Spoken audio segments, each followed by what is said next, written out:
from of the people who are of another tribe, who are foreign, who are fallen. No, you must go back and find this girl from one of my own relatives. So he asked this servant to travel 800 kilometers up to the city of Nahor. Abraham came from Ur of the Chaldeans. They settled in the area of Nahor, which is Mesopotamia, and later Abraham was called out and he went to Canaan land. Okay? So he says, go back to my relatives, they are still there. From among my relatives, find the girl. So one, this girl must not come from Canaan. Okay? Low country. Not one from there. And number two, so she must come from a relative of Abraham. And Galatians 3:29 says this, if you belong to Christ, then you are Abraham's seed and heirs according to the promise. So this girl is actually related to Abraham. Number two, she must be willing to leave her homeland. This servant must go and find the girl, and this girl must be one who is willing to leave everything and come with this servant, come back here to marry Isaac.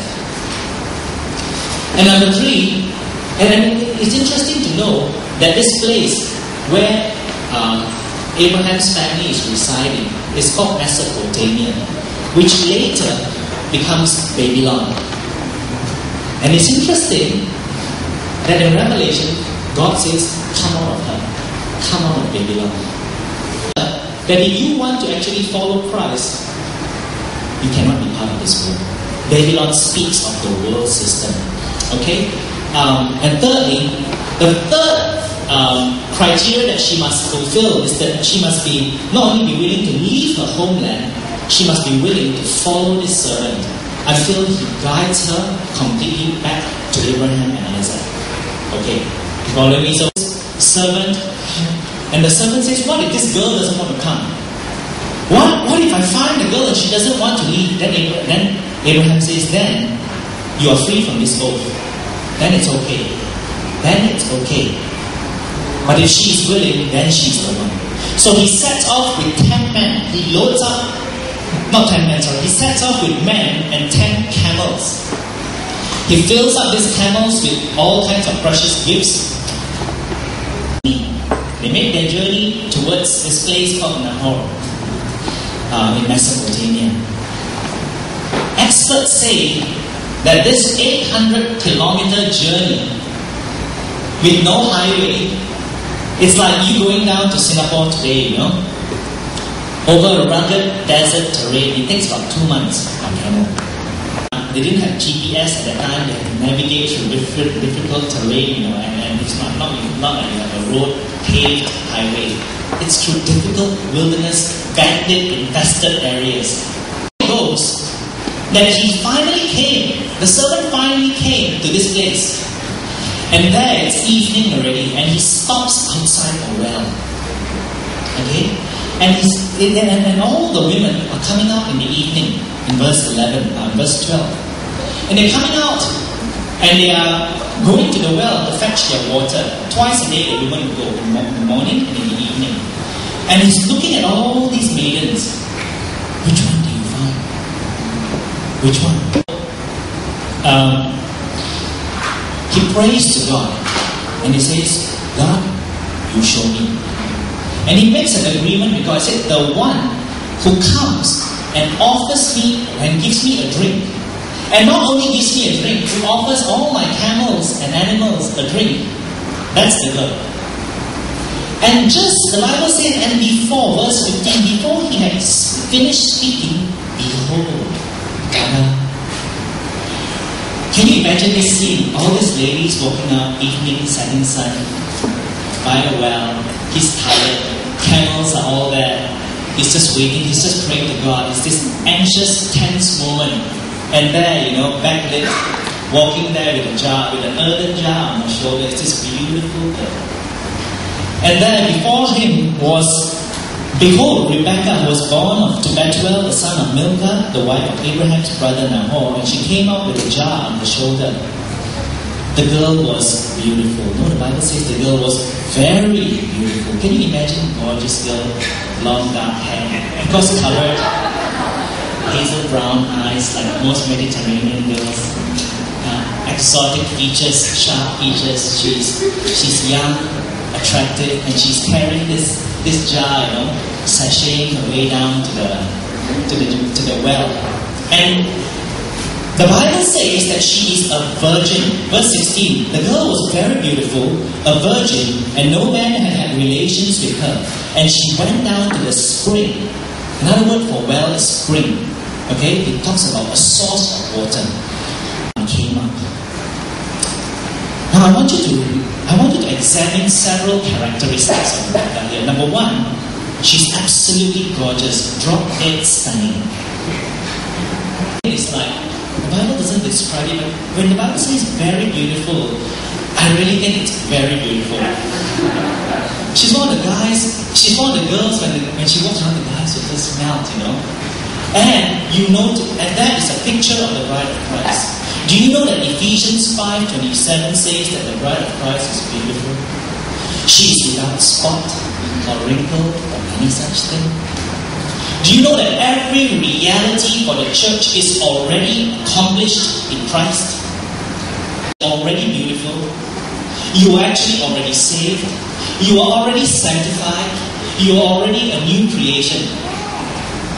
But because the bride of Christ does not know she is beautiful, she does not know that she is gorgeous in the eyes of her Lord, she constantly has to try to make herself look beautiful.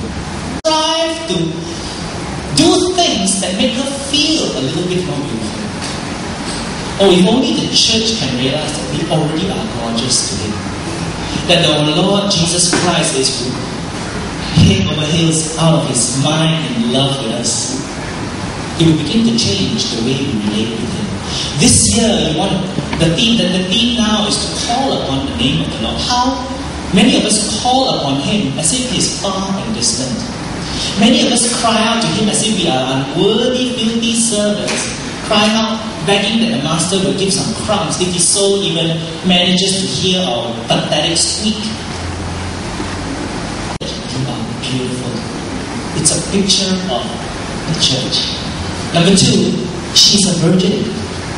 The Bible says she has not had relations with other men. She's not busy running around chasing after other lovers. She's keeping herself pure. That one day she might give herself to the one man. Corinthians 11:12 says, "For I am jealous for you with a godly jealousy, for I betrothed you to one husband." Paul writes, so that to Christ I might present to you as a pure virgin. It's no coincidence that she's also a virgin. It's a picture of the bride of Rebecca. Is a picture of the church who has kept herself from running after other men. Just as the church should keep herself, her heart, only for Jesus Christ, that nothing captivates her more than the bridegroom.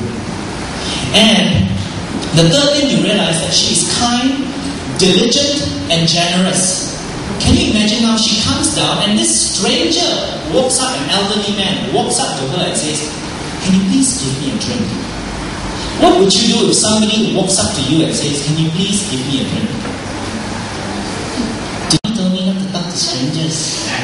No, I mean, it's not something that you would do so commonly, but look at her response. She says, and verse 17, "Please," the servant ran to meet her and said, "Please, let me drink a little water from your jar." She said, "Drink, my lord." And she quickly lowered her jar to her hand and gave him a drink. Now when she had finished giving him a drink, she said, he never asked her, but look at what she said. She said, "I will draw also for your camels until they have finished drinking." I used to read this verse and it never hit me until I began to do more research on what it meant to give drink to 10 thirsty camels. Journeying for months, and they have just arrived out of the desert. Do you know how much water a camel drinks? Shocked when I did some research, right? Again and again, the experts say that a thirsty camel can consume 100 to 200 liters within 20 minutes. 100 to 200 liters. I brought this. This is a 1 liter bottle. 100 of these. There were 10 camels. 2,000 liters. If you slosh 2,000 liters of water into this pot, we would have a little flood here. Didn't have a faucet. She didn't have a pipe or fire hydrant to draw 2,000 liters from. She drew it by hand. Camels, she served this stranger and let the camels drink until they were satisfied. You know what's that? You know that's a picture of the bride of Christ. The bride of Christ has a servant heart. The bride of Christ is diligent, and service is the joy. She served this land. And interestingly, you know this? 21. Meanwhile, the man, the servant, was gazing at her in silence while she was giving drink to the 10 camels. He didn't come and say, "Hey, come on, hey guys, hey all you guys here, come and help." He just watched her in silence. She was wondering to himself, is this the right girl? Is this the right one? I want to tell you this. Have you been serving God diligently and you're wondering, does anybody even notice? Does anybody even care that my fingers are blistering and bleeding here? She's probably sweating. It's tiring. She probably needs to go to a chiropractor afterwards after pulling from a well 200 bottles worth of water. The Holy Spirit is watching. I want to encourage you. If you are serving the Lord and no one's giving you recognition, He's watching. He's looking at you and He says, "Beautiful bride of Christ. Oh, the right character for Jesus Christ." Amen? So we're slogging away and the going gets tough. Remember Rebecca.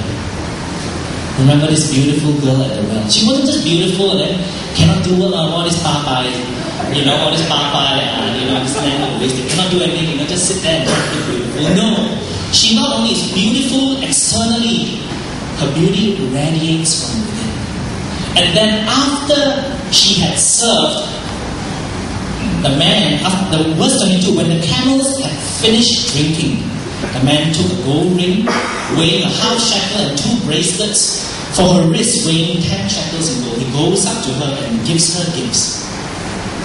He gives her gifts. I want to tell you, the Holy Spirit sees you, He sees your effort, and He wants you.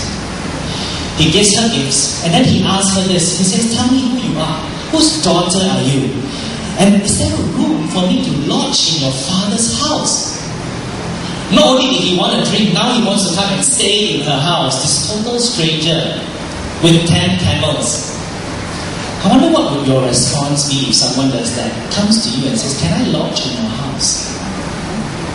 This girl amazes me. She says, "We have plenty of both." She says, "I am so and so, I'm the daughter of Bethuel, son of Milcah." She says to him, "We have plenty of both straw and feed, lots of place in the barns for your animals, and room to lodge in. Come and stay with me. Come and stay with me. The house is open wide." I want to share with you this. There are several points that we can gain, the spiritual insights that the Lord gave. He says, number 1, the bride of Christ is often found at the well. The bride of Christ, she is thirsty. She is at the well, drinking from the spring that